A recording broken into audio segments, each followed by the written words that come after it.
네, 우리 주위 분들하고 인사하도록 하겠습니다. 하나님이 당신을 향한 좋은 계획이 있습니다. 인사하겠습니다. 당신을 향한 좋은 계획이 있습니다. 아멘. 네, 오늘 말씀 같이 읽도록 하겠습니다. 그때 이스라엘 사람들이 기드온에게 이르되 당신이 우리를 미디안 손에서 구원하셨으니 당신의 손자가 우리를 다스리소서 하는지라. 기드온이 그들에게 이르되 내가 너희를 다스리지 아니하겠고 나의 아들도 너희를 다스리지 아니할 것이요 여호와께서 너희를 다스리리라 하니라. 아멘. 비행기를 이륙할 때와 착륙할 때 굉장한 힘이 필요합니다.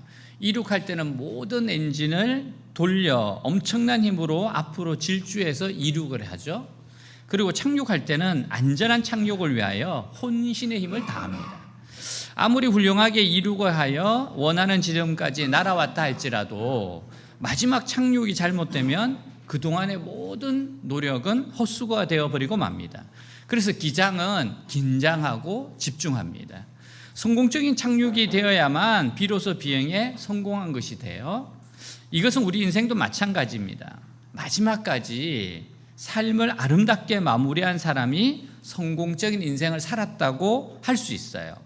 그래서 아무리 출발이 훌륭하고 과정이 탁월했다 할지라도 마지막 결론이 잘못되어지면 그 사람은 성공적인 인생을 살았다고 할 수 없습니다. 시작도 중요하고 과정도 중요하지만 마지막 결론은 더 중요합니다. 자, 22절 같이 한번 읽도록 하겠습니다. 그때 이스라엘 사람들이 기드온에게 이르되 당신이 우리를 미디안 손에서 구원하셨으니 당신과 당신의 아들과 당신의 손자가 우리를 다스리소서 하느니라. 자, 기드온이 미디안의 공격으로 풍전등화의 위기에 있던 이스라엘을 구했어요. 기드온이 이스라엘의 구국 영웅이 되었습니다. 그래서 이스라엘 백성들이 기드온에게 자기들이 왕이 되어달라고 부탁을 해요. 나라를 구하는 영웅에게 그 나라의 통치권이 주어지는 것은 역사상 흔히 있는 일입니다.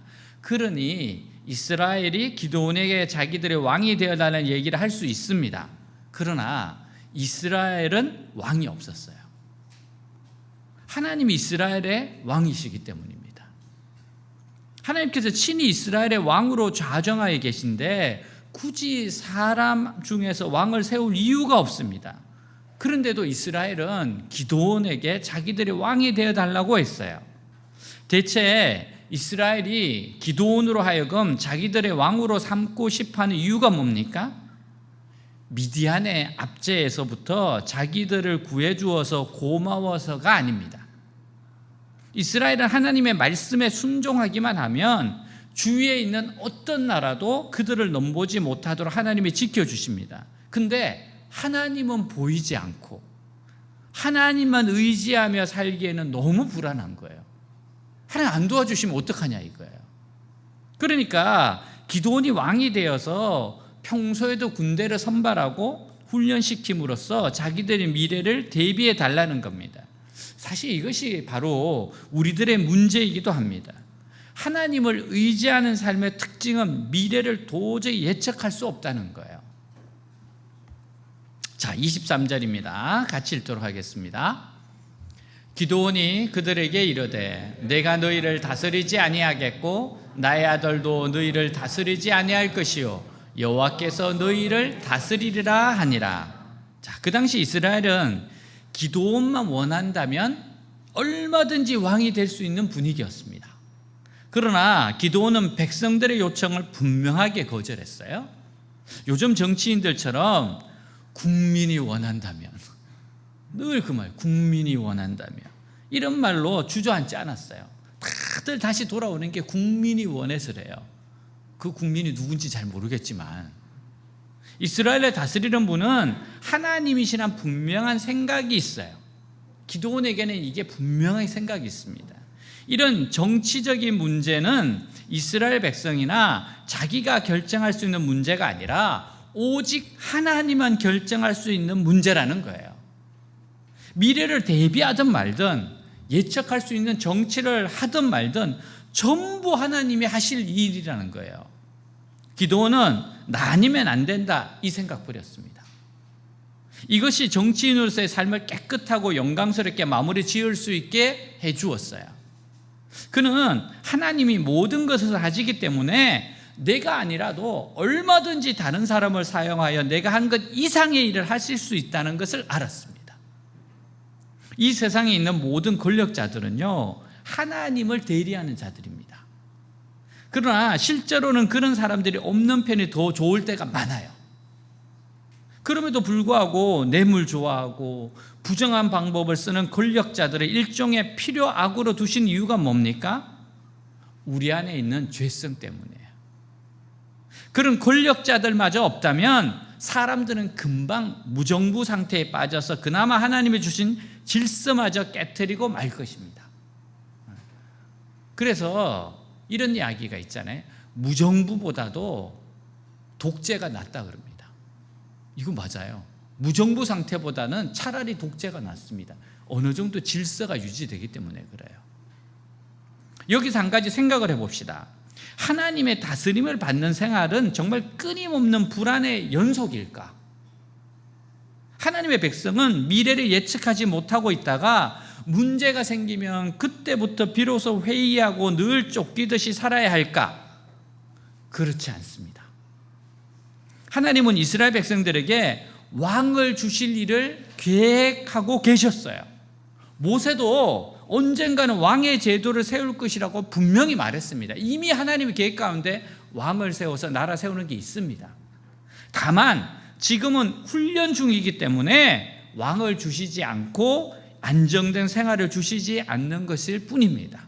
훈련이라는 거예요. 지금 훈련을 받아야 된다는 거예요. 하나님이 오늘 우리를 불안하게 하시고 미래를 예측할 수 없게 만드시는 것 또한 우리를 훈련시키기 위해서요. 하나님 우리가 좀 더 적극적으로 훈련받기를 바라십니다. 그렇다고 해서 하나님이 함께 하시는 삶이 언제나 즉흥적이고 불안한 것은 아닙니다. 하나님은 질서의 하나님이시고 체계를 세우시는 분이세요. 그러나 무엇보다 우리의 됨됨이를 중요하게 생각하시기 때문에 안정된 삶이나 제도 없이 하나님만 바라보며 사는 훈련을 시키시는 거예요. 훈련이 마치면 주님은요 안정되게 살게 하십니다. 예. 훈련이기 때문에 조금 불안정하게 사는 거예요. 훈련이기 때문에 미래가 잘 안 보이는 거예요. 근데 어느 정도 마치고 나면 다 안정되게 살게 돼 있습니다. 그렇게 해서 우리의 인격이 만들어지기 때문에 그래요.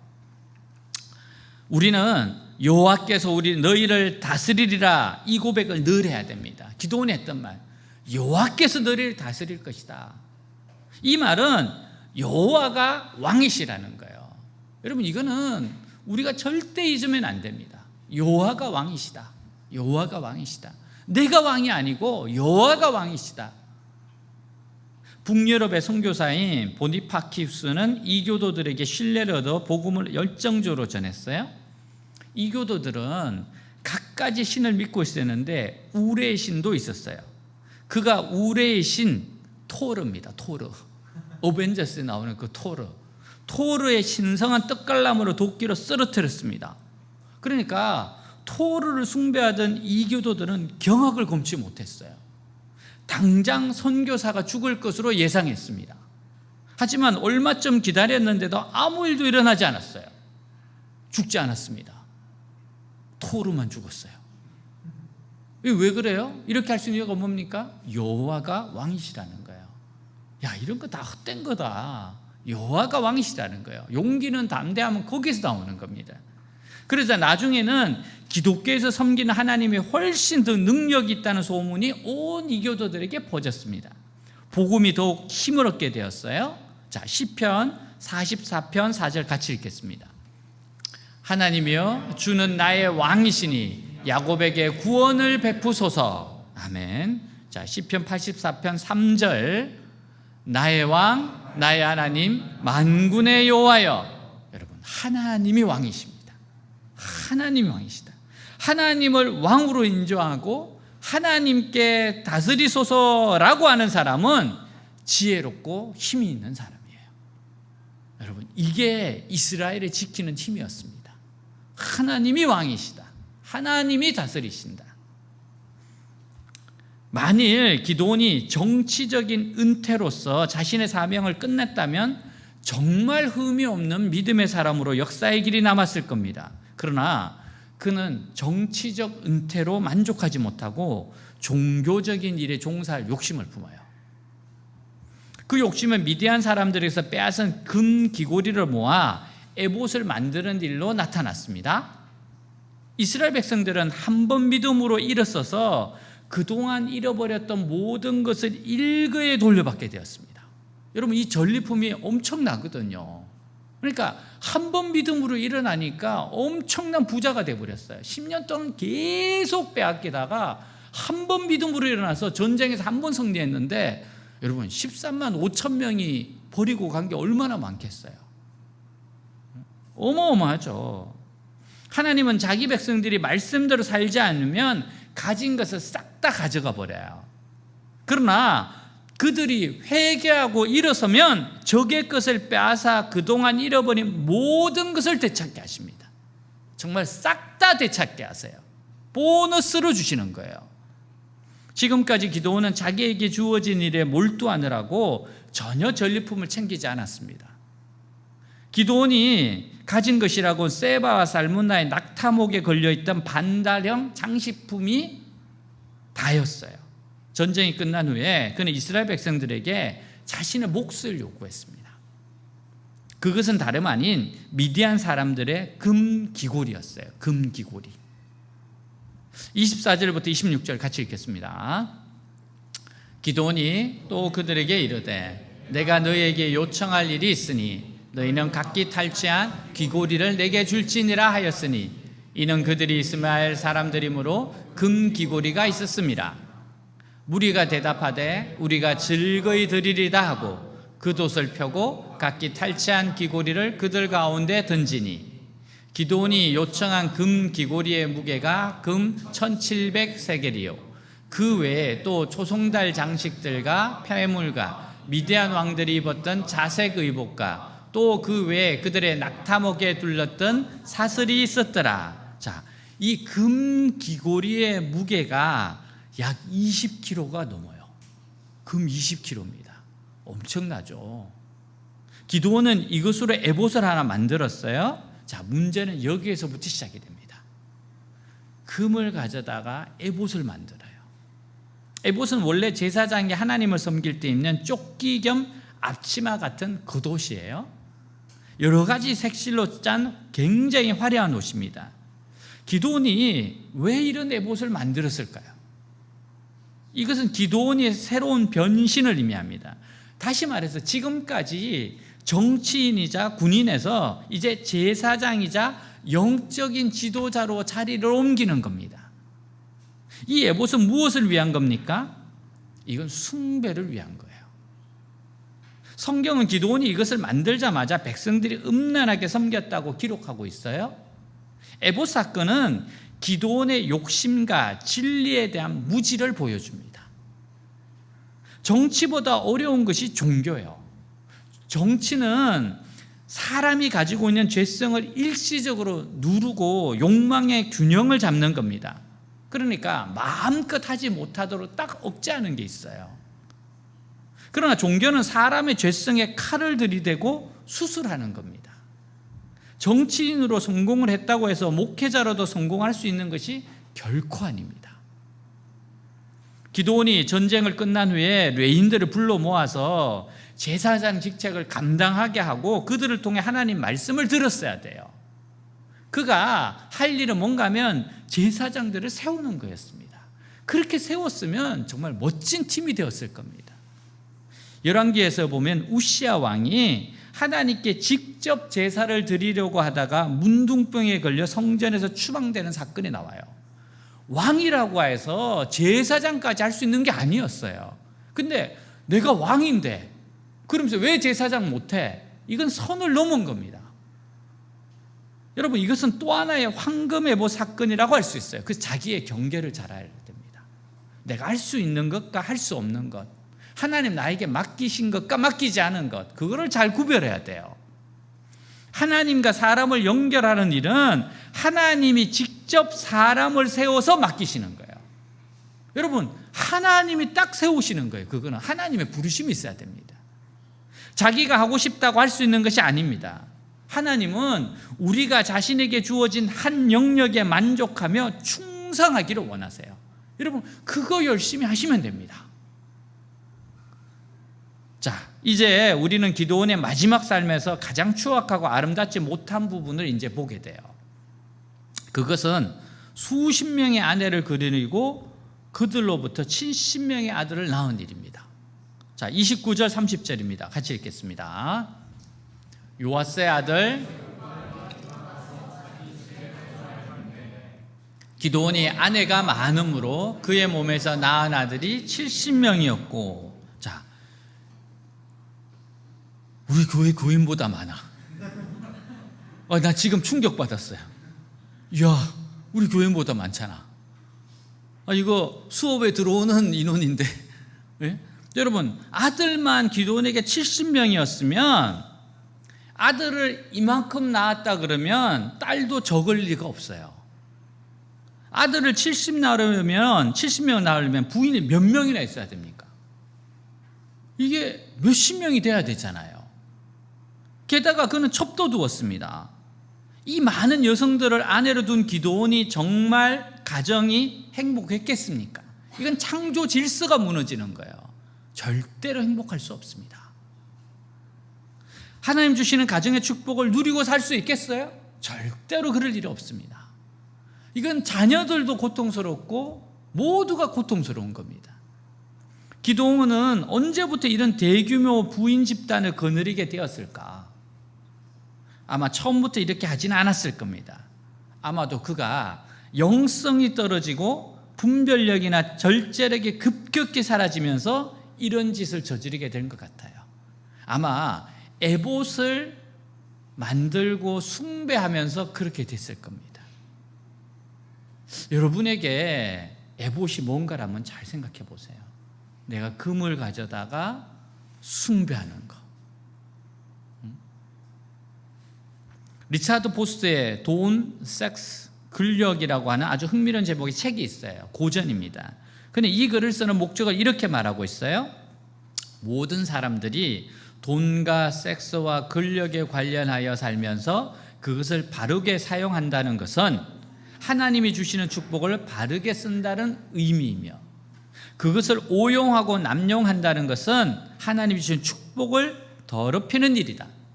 여러분, 돈, 섹스, 권력이 나쁜 게 아닙니다. 가치 중립이에요. 어떻게 쓰는가 문제입니다. 여러분, 돈이 나쁜 겁니까? 그렇지 않습니다. 돈은 잘 쓸 수도 있고 못 쓸 수도 있는 거예요. 여러분, 우리는 너무 분명합니다. 결혼 전, 결혼 후 분명해요. 성경은 한 결혼 안에서의 성입니다. 그게 행복이라는 거예요. 여러분, 결혼 전 성은 괴롭게 합니다. 근데 결혼의 안에서의 성은 그건 기쁘게 하는 거예요. 이게 하나님의 법칙입니다. 너무 분명한 거예요. 권력이 얼마나 좋습니까? 나쁘지 않습니다. 여러분, 다윗에게 권력이 갔을 때 어떻게 돼요? 나라가 세워졌어요. 근데 다른 사람에게 권력이 가면 나라가 망하는 겁니다. 그러니까 이 세 가지는 정말 바르게 사용을 해야 돼요. 이게 진짜 영성입니다. 이거에 걸리지 않는 사람이 없어요. 이 책의 주제처럼 대부분의 사람들은 이 세 가지 부분에 어떤 형태로든 연관되어 살고 있습니다. 돈과 관계없는 인생 아무도 없어요? 선과 관련 없는 인생 아무도 없습니다? 아닙니다. 다 관련 있어요. 권력 역시 우리 모두와 다 연관되어져 있어요. 권력이라고 해서 막 대통령이 되고 국회의원이 되고 되는 것만 권력이 아니에요. 우리는 작은 어떤 모임에서도 영향력을 행사하는 것을 우리는 권력이라고 말할 수 있습니다. 권력. 제가 권력의 맛을 봤던 거는 초등학교 때 떠드는 사람 이름 적을 때, 그 권력의 맛이 있더라고요. 이렇게 하다가 한 명이 떠들어 경고를 줘. 근데 또 떠들어. 그러면 이름을 칠판에다 적어. 떠든 사람에서 이름을 탁 적습니다. 지울 근한도 나에게 있어. 어떤 사람은 경고를 3번까지 주는데 어떤 사람은 원 스트라이크 아웃 했어. 평소에 나하고 관계가 안 좋은 애들. 이 권력의 맛. 권력이 있어요. 맛이 있습니다. 우리는 돈이나 섹스나 권력의 약한 존재임을 인정해야 돼요. 나 이거 강하지 않다. 약하다. 그래서 주님의 도우심을 구해야 합니다.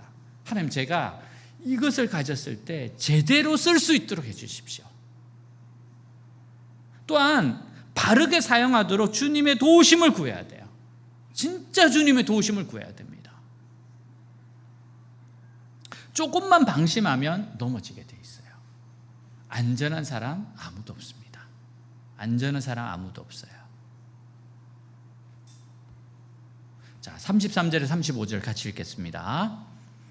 기드온이 이미 죽음에 이스라엘 자손이 돌아서서 바알들을 따라가 음행하였으며 또한 바알브릿을 자기들의 신으로 삼고 이스라엘 자손이 주위의 모든 원수들의 손에서 자기들을 건져내신 여호와 자기들의 하나님을 기억하지 아니하며 또 여룻바알이라는 기드온이 이스라엘에 베푼 모든 은혜를 따라 그의 집을 후대하지도 아니하였더라. 자, 성경이 내리는 결론이 뭡니까? 기드온의 승리나 개혁이 완전히 잊혀지고 말았다는 거예요. 잊어졌어요. 우리는 오늘 성경의 기드온의 공로와 과오라는 양면을 통해서 나와 우리의 두 얼굴의 모습을 발견해야 됩니다. 여기서 내 모습을 봐야 돼요. 기드온은 분명히 하나님에 대한 남다른 열심을 가지고 있었으면서도 말년에 도덕적으로 신앙적으로 타락의 길을 걸었습니다. 우리는 인간의 본성에 자리 잡은 욕망과 정욕이 얼마나 뿌리 깊은 것인가를 깨닫고 조심해야 돼요. 이건 교훈입니다. 너희들 이렇게 멋진 승리하고 나서 마지막에 이렇게 되지는 말라는 거예요. 그래서 정확하게 성경은 보여줍니다. 이거 보여주신 이유가 뭐예요? 그렇게 따라가면 안 된다는 거예요. 딱 300인의 용사처럼 그렇게 멋지게 하고 그렇게 깔끔하게 마무리하라는 거예요. 더 이상 이렇게 가지 말라는 거예요. 그러면 정말 깨어 있어야 됩니다. 여러분, 지금 우리 김재현 약사님이 계속 강조하는 게 뭔가 하면 수명이 늘어났다는 거예요. 수명이 늘어났는데 그러면서 중독이 늘어난대요. 사람이 뭔가 중독되어 있는데 수명이 늘어날수록 중독이 늘어나니까 어딘가에 다 중독되어 있으니까 사람은 누구나 어딘가에 중독되어 있다는 거예요. 그러니까 이제 이게 길게 사는 것이 이게 지옥일 수 있다는 거예요. 그래서 나이가 들면 들수록 제대로 깨어 있어야 된다는 거예요. 정말 하나님 안에서 멋지게 살고 멋지게 착륙해야지 아니면 정말 정욕적으로 되고 그리고 망한다는 겁니다. 우리는 어렵고 힘들 때는 주님을 의지합니다. 하지만 좋은 환경이 되어지고 평탄해지고 모든 것이 가득가득 필요가 채워졌을 때 그때 넘어지기 쉬운 존재라는 것이 잊으면 안 돼요. 왜 성공과 승리 위에 잘 넘어집니까? 그것은 한 가지 이유입니다. 연약하고 부족할 때는 하나님만 바라봅니다. 계속 주님만 외치게 돼 있어요. 근데 넉넉하고 충만하게 하실 때는 우리가 하나님을 보지 못하는 거예요. 그래서 우리는 기도해야 합니다. 기도해야 돼요. 하나님이요, 우리가 연약하고 부족할 때뿐만 아니라 하나님이 주신 은혜로 넉넉하고 충만할 때에도 하나님만 바라보게 하옵소서. 하나님만 바라보게 하옵소서.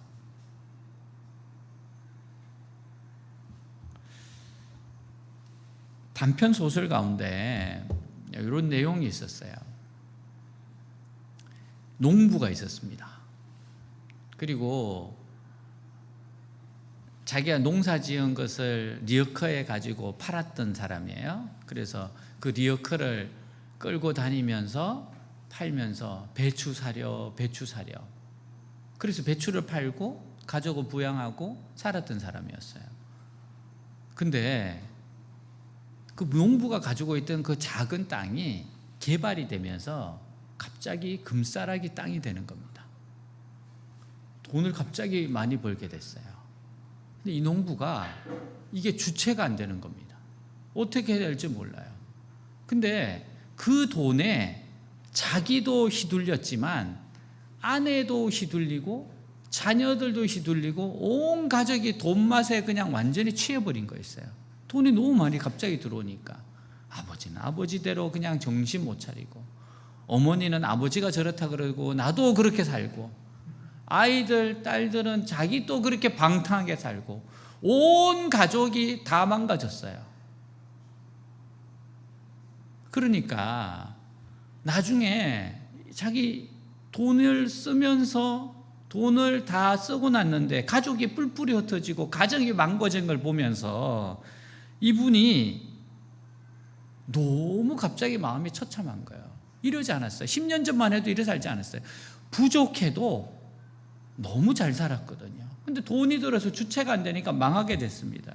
어느 날 지하실에 내려가 보니까 너무 공허하고 마음이 아파서 지하실에 내려가 보니까 리어커가 지하실에 있는 거예요. 그 리어커는 열심히 농사 짓고 배추를 실어다가 배추 사려 하고 그렇게 하루 벌고 또 돌아와서 가족들과 화기애애하게 밥 먹었던 그 리어커거든요. 이 사람이 그때 10년 만에 그 리어커를 쓰다듬으면서 혼잣말로 하는 거예요.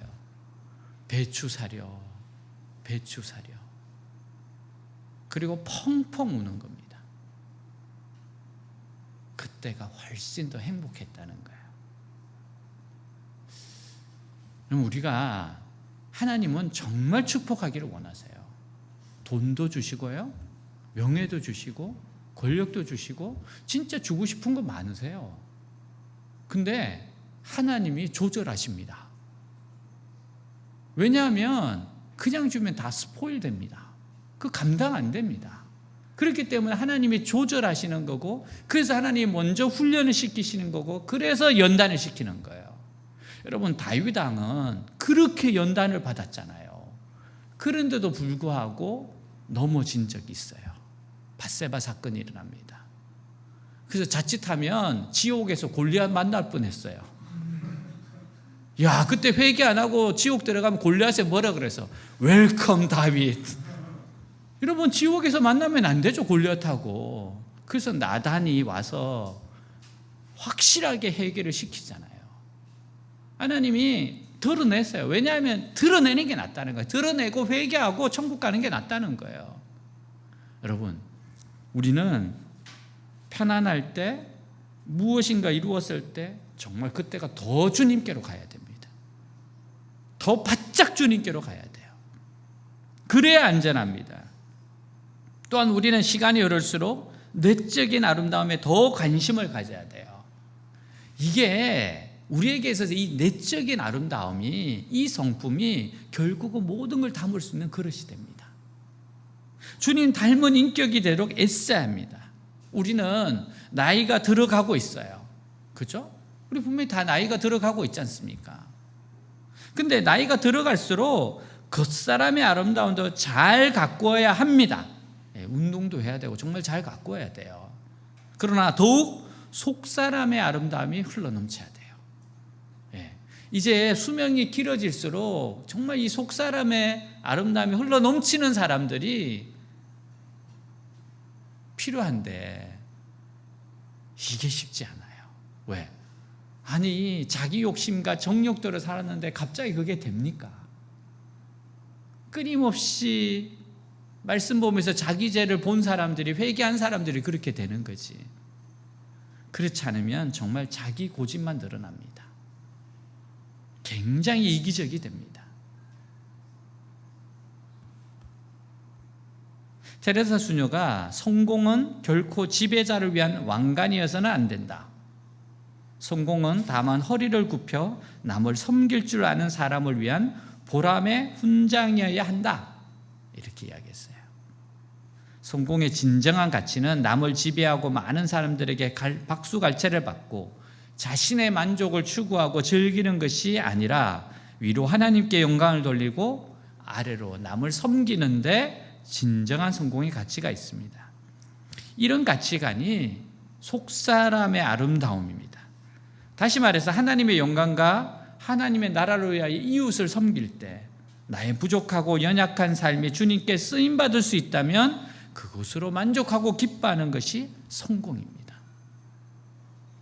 그럼 우리는 끝까지 겸손을 잃지 말아야 돼요. 되었다 하면, 방심하면 안 됩니다. 주님을 바라보고 끝까지 주님의 은혜를 갈급해야 합니다.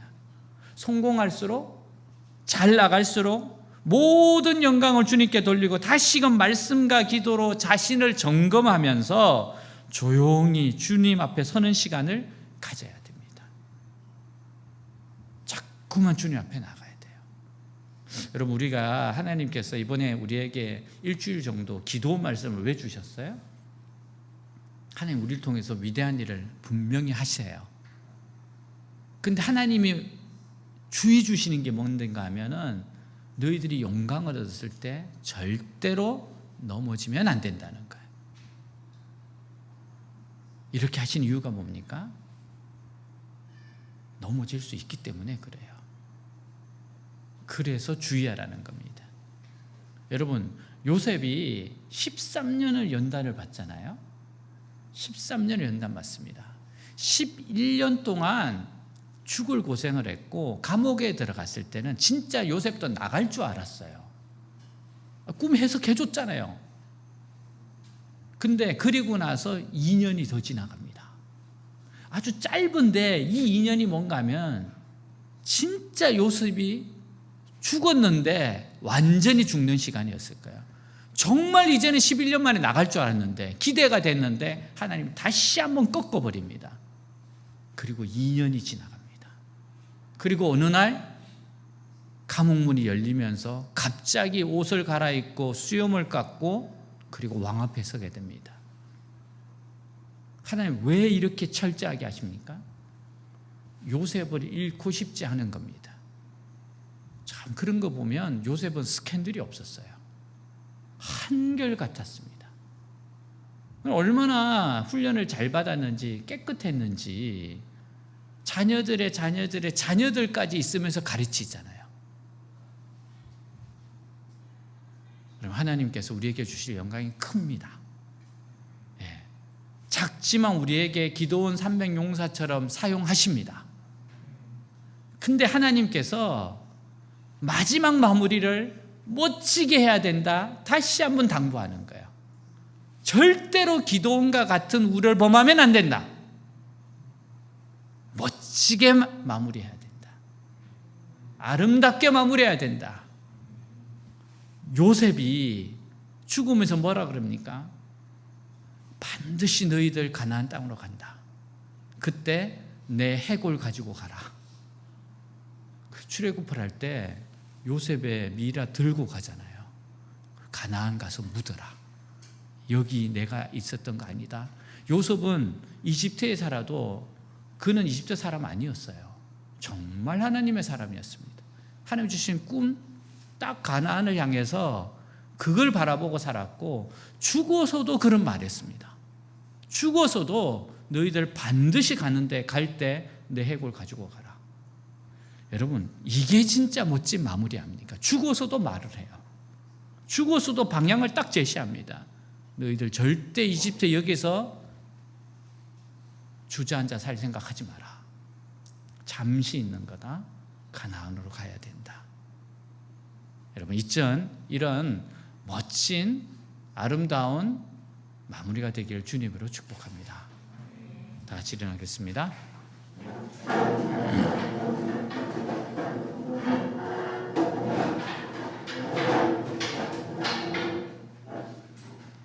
하나님, 제가 하나님이 정하신 선을 넘지 않겠습니다. 하나님, 제가 나의 사생활 가운데서 하나님이 정하신 선을 넘지 않겠습니다. 말씀 안에서, 말씀의 인도하심 가운데서 철저하게 살아가겠습니다. 기도합시다. 그리고 정말 하나님, 제 인생이 가면 갈수록 더욱더 속사람이 하나님을 닮고 마무리를 잘하는 인생이 되게 하여 주시옵소서. 하나님이 도와주십시오. 그러면 하나님 도와주십니다. 잘 마무리할 수 있습니다.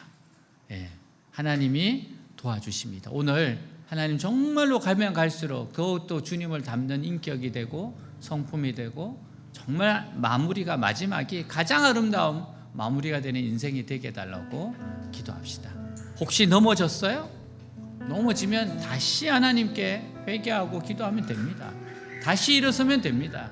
하나님 원하시는 게 뭡니까? 우리에게 완전한 사람이 아니라는 거 주님이 아십니다.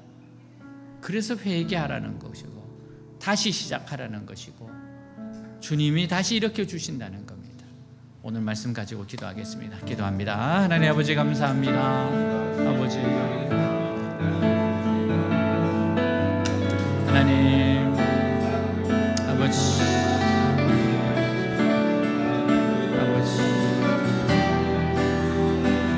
아버지 주님 하나님의 은혜 안에서 강하게 하옵소서. 나는 완전하지 않습니다. 나는 부족합니다. 나는 완전하지 않습니다. 하나님이 붙잡아 주셔야 됩니다. 나는 예수님의 보혈이 필요합니다. 예수님의 은혜가 필요합니다. 주님 붙잡아 주십시오. 다시 시작할 수 있도록 하시고 다시 일어서게 해주시고 다른 하나님 외에 다른 것에 매이지 않게 하시고 다시 주님의 은혜 속에서 있게 하옵소서. 하나님 가면 갈수록 아름다운 인생, 가면 갈수록 하나님이 기뻐하는 인생, 아버지와 속사람이 그렇게 아름다워지고 절대 하나님의 선을 넘지 않고 경계를 넘어서지 않으며 하나님 나의 왕이십니다. 하나님 나를 다스리시는 분입니다. 고백을 하며 나아가게 하여 주시옵소서. 절대로 하나님 외에 다른 것에 휘둘리지 않게 하옵소서.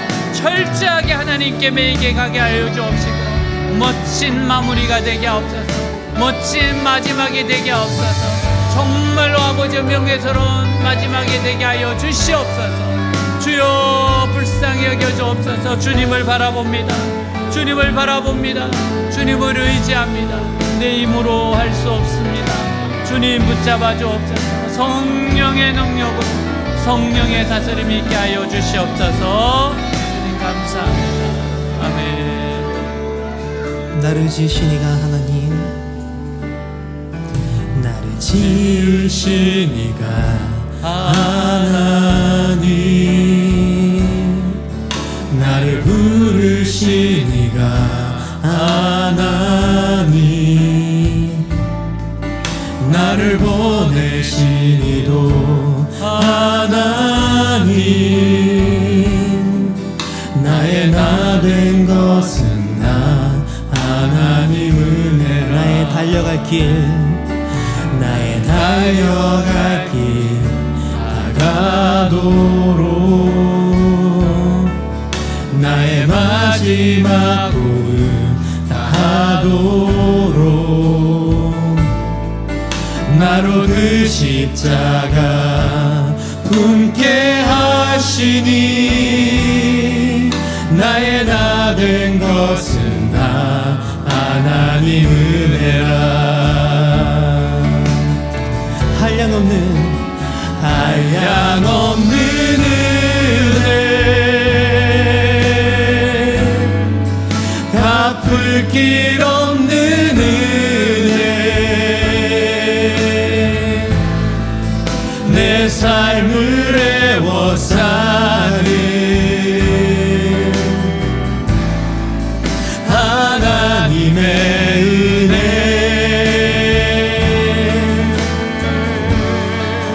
나 주저함 없이 그 땅을 밟음도 나를 붙드시는 하나님의 은혜, 나의 달려갈 길 다가도록, 나의 달려갈 길 다가도록, 나의 마지막 구름 다하도록, 나로 그 십자가 품게 하시니, 나의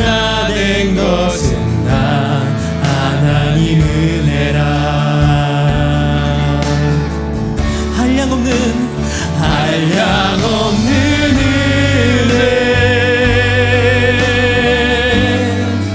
갚을 길 없는 은혜 내 삶을 애워싸는 하나님의 은혜